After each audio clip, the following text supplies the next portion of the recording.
अस्सलामु अलैकुम वरहमतुल्लाहि वबरकातुह। मैं शम्सुल हुदा इंग्लिश लर्निंग सीरीज़ का 59वां सबक लेकर आपकी खिदमत में, लेसन नंबर 59। आज का सबक प्रीपोजिशन के मुताल्लिक़ है। प्रीपोजिशन यानी हुरूफ जार्रा और सिला को कहते हैं। ये सबक इंतहाई अहम है। प्रीपोजिशन का बहुत अहम रोल होता है। जुमलों को बनाने में प्रीपोजिशन का अहम किरदार होता है। अगर प्रीपोजिशन को सही तरीक़े से इस्तेमाल ना किया जाए तो जुमले के अंदर मफ़हूम और उसका माना तब्दील हो जाता है और गलत हो जाता है। इसलिए प्रीपोजिशन की बहुत ज़्यादा अहमियत है। इसको हमें सही से याद करना चाहिए और उनके इस्तेमाल का तरीक़ा भी सीखना चाहिए कि कौन सी प्रीपोजिशन किस जगह पर इस्तेमाल होती है। ये जानना इंतहाई ज़रूरी है। तो चलिए देखते हैं आज के सबक में प्रीपोजिशन किसे कहते हैं। प्रीपोजिशन एक ऐसा लफ्ज़ होता है जो इस्म या इस्म ज़मीर के साथ इस्तेमाल होता है और जुमले में दूसरे इस्म या दूसरे इस्म ज़मीर से ताल्लुक़ को ज़ाहिर करता है। यानी प्रीपोजिशन एक ऐसा लफ्ज़ होता है, ऐसा वर्ड होता है जो नाउन और प्रोनाउन के साथ आता है और जुमले के अंदर आने वाले किसी दूसरे इस्म यानी नाउन और प्रोनाउन के साथ ताल्लुक़ को ज़ाहिर करता है। जैसे मिसाल से समझते हैं, he is in the room, वो कमरे में है। इस जुमले के अंदर इन ये प्रीपोजिशन है और रूम के साथ आ रहा है। रूम नाउन है यानी नाउन के साथ इस्तेमाल हुआ। इस नाउन का यानी रूम का पीछे आने वाले प्रोनाउन से क्या ताल्लुक़ है, वो इन ज़ाहिर कर रहा है। He is in the room, तो ही का और रूम के साथ क्या ताल्लुक़ है, वो इन के साथ पता चल रहा है। इसलिए इन को हम प्रीपोजिशन कहते हैं। अगली मिसाल है, the books are on the table, किताबें मेज़ पर हैं।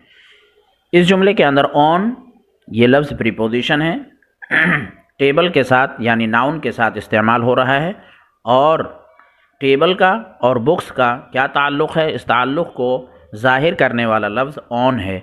इसलिए इस लफ्ज़ को हम प्रीपोजिशन कहते हैं। अब देखते हैं कि प्रीपोजिशन की कितनी किस्में हैं।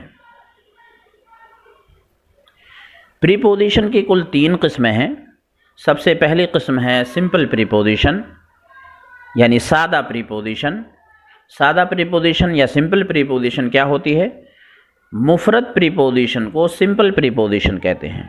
मुफरद मतलब सिर्फ तन्हा एक लफ्ज़ होता है, वो लफ्ज़ प्रीपोजिशन के तौर पर इस्तेमाल होता है।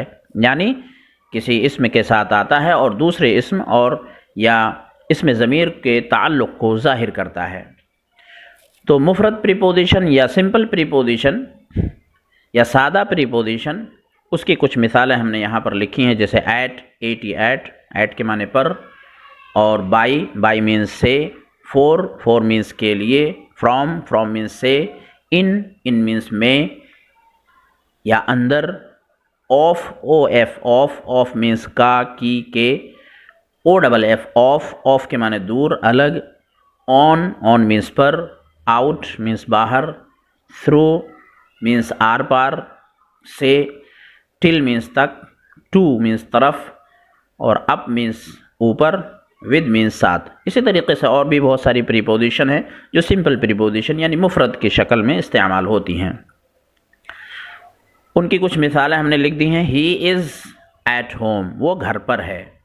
यहाँ पर एट इस जुमले में प्रीपोजिशन है, होम के साथ इस्तेमाल हो रहा है और ही के साथ उसका क्या ताल्लुक़ है, एट से पता चलता है। इसलिए एट यहाँ पर प्रीपोजिशन है।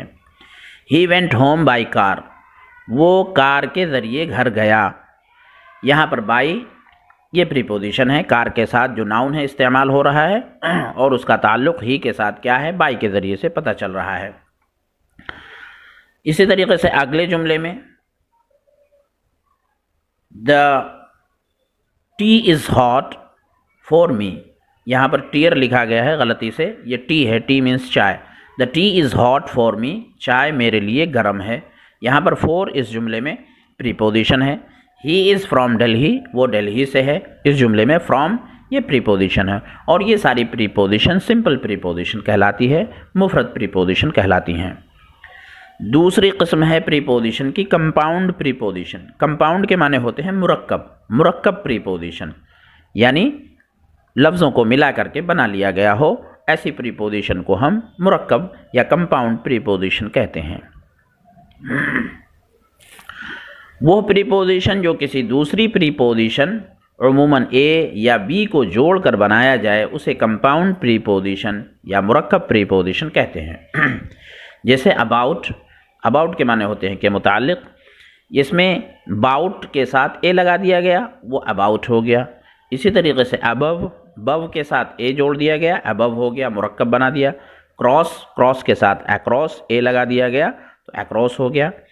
तो अबाउट के माने के मुताल्लिक़, अबव मीन्स ऊपर, अक्रॉस मीन्स आर पार, अलोंग मीन्स साथ, और अमंग मीन्स बीच, दरमियान, एमिड्स के माने दरमियान, बीच में, अराउंड पास, साथ साथ, बिफोर पहले, बिहाइंड पीछे, बिलो नीचे, बीनीथ नीचे, बिसाइड बाजू में, बगल में, पहलू में, बिटवीन दरमियान में, बियॉन्ड परे दूर, इनसाइड अंदर, आउटसाइड बाहर, अंडरनीथ तहत नीचे, विद इन अंदर, विदाउट बगैर। तो ये सब ऐसे अल्फाज हैं जिनको ए या बी के साथ मिला करके बना लिया गया है या किसी दूसरे लफ्ज़ को मिला करके बनाया गया है। जैसे अंडरनीथ, नीथ और अंडर दो लफ्ज़ों को मिलाकर प्रीपोजिशन बना लिया गया है, तो इनको हम मुरक्कब प्रीपोजिशन या कंपाउंड प्रीपोजिशन कहते हैं। चंद जुमलों में इनका इस्तेमाल देखें। दे टॉक अबाउट बिजनेस, वो तिजारत के मुताल्लिक़ बात करते हैं। तो यहाँ पर अबाउट ये प्रीपोजिशन है, जुमले के अंदर इस्तेमाल हो रहा है, बिजनेस से पहले आया है और ये ताल्लुक़ को ज़ाहिर कर रहा है। अगला जुमला है the plane is flying above the city, जहाज़ शहर के ऊपर उड़ रहा है। तो यहाँ पर अबव ये प्रीपोजिशन है और मुरक्कब प्रीपोजिशन है, सिटी से पहले इस्तेमाल हो रहा है और प्लेन के ताल्लुक़ को ज़ाहिर कर रहा है। You can swim across the river, तुम नदी के आर पार तैर सकते हो। तो यहाँ पर अक्रॉस ये प्रीपोजिशन इस्तेमाल हो रहा है। अगला जुमला है जैद कम्स बिफोर हामिद, जैद हामिद से पहले आता है। तो यहाँ पर हामिद के साथ बिफोर इस्तेमाल हो रहा है और ताल्लुक़ को ज़ाहिर कर रहा है। My home is between mosque and bank, मेरा मकान मस्जिद और बैंक के दरमियान है। तो बिटवीन यहाँ पर ये भी प्रीपोजिशन है, ताल्लुक़ को ज़ाहिर कर रहा है।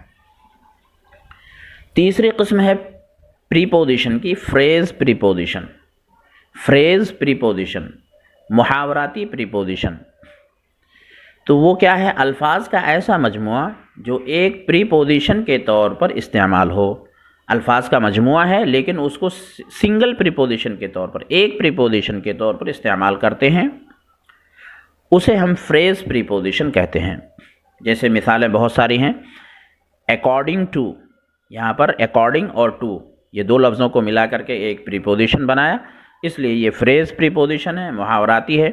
इसके माने हैं के मुताबिक, एग्रीएबली टू से इत्तेफाक करते हुए, अलोंग विद के साथ, अवे फ्रॉम से दूर, बिकॉज ऑफ की वजह से, बाय डिंट ऑफ के वसीले से। अगली प्रीपोजिशन है बाय मीन्स ऑफ के ज़रिए से, बाय रीज़न ऑफ की वजह से, बाय वर्चू ऑफ की बदौलत, बाय वे ऑफ के रास्ते से, बराह, कन्फॉर्मेबली टू बमौजिब बमुताबिक की मुताबकत से, फॉर द सेक ऑफ की खातिर, इन अकॉर्डेंस विद के मुताबिक, इन एडिशन टू के साथ, ऑन बिहाफ ऑफ की तरफ से, इन केस ऑफ की सूरत में, इन कंपैरिजन टू के मुकाबले में, इन कंप्लायंस विद की मुताबकत में, इन कॉन्सिक्वेंस ऑफ के नतीजे में, इन कोर्स ऑफ के दौरान, इन फेवर ऑफ की हिमायत में, इन फ्रंट ऑफ के सामने, इन लिव ऑफ के एवज़, इन ऑर्डर टू की खातिर, इन प्लेस ऑफ की जगह पर, इन रेफरेंस टू के हवाले से। इसी तरीके से अगली प्रीपोजिशन है इन रिगार्ड टू के मुताल्लिक़, इन स्पाइट ऑफ के बावजूद, इंस्टेड ऑफ की जगह पर, इन द इवेंट ऑफ की हालत में, ऑन अकाउंट ऑफ की वजह से, ओइंग टू की वजह से, बसबब, विद अ व्यू टू के नज़रिए से, की निगाह से, विद एन आई टू के मकसद से, विद रेफरेंस टू के हवाले से, विद रिगार्ड टू से मुताल्लिक़।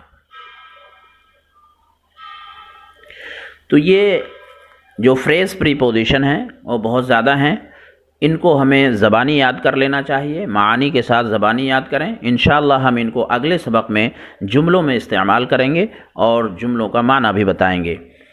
तो कोशिश ये रहे कि इन तमाम प्रीपोजिशन को अच्छी तरीके से इस्तेमाल किया जाए और उनको ज़बानी याद कर लिया जाए, ताकि जुमलों में हम उन्हें सही तरीके से इस्तेमाल कर सकें। आज के सबक में बस इतना ही। अस्सलामु अलैकुम व रहमतुल्लाहि व बरकातुहू।